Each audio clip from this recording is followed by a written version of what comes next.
All right, men, let's have a little chat, okay? We live in a culture obsessed with physical appearance and health. Now, I travel a lot, and whenever I go by the men's magazine section, usually I have to avert my eyes. But if you do read some of the articles, they're all about how to get great abs or to keep your hair. Both areas I'm clearly losing the battle on. But the basic premise in these magazines and in our world is that if you get your outside world ordered, if everything looks good, then it will bring inner peace and happiness. And that just is not true. The Bible actually paints a very different view on health and well-being. The Bible is very clear that the secret to happiness is actually inside out. That if you get your internal world right, the external world will sort itself out. And it's why so many men in our culture today are frustrated and empty. Because here's the deal. No amount of money, fame, or power can fix a broken heart or a broken mind. So, how can you really be healthy?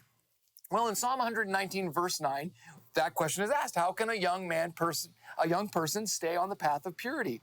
Well, it says, by living according to God's word. It says, I seek you with all of my heart. Do not let me stray from your commands. I've hidden your word in my heart that I might not sin against you. That word is powerful. We live in a world full of words, and we often let them define us. Words that someone told us when we were a kid, or words that happened to us in work just last week, or something our spouse said or our friend said about us. But God is the original word. He is the word, and He's also the final word. And it is living according to His word, what He says about you, that you find your true identity. But you have to seek it. And this requires self-awareness and discipline.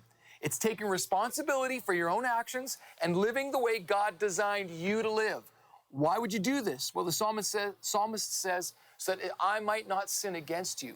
See, I think most of us believe that sin is an action that makes God mad, and maybe partly, but it's actually deeper than that. Sin is simply any attitude that keeps you men from who God has called you to be. So, do you really want to be healthy? Then you've got to deal with who you are. Not what you do, not what people say, not what you think, not what happened to you yesterday, or what you hope happens to you tomorrow. Who you are right now.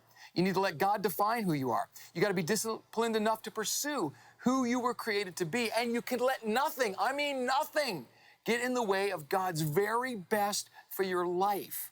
And if you do that, you get that inside right, I promise you, all the stuff on the outside will take care of itself.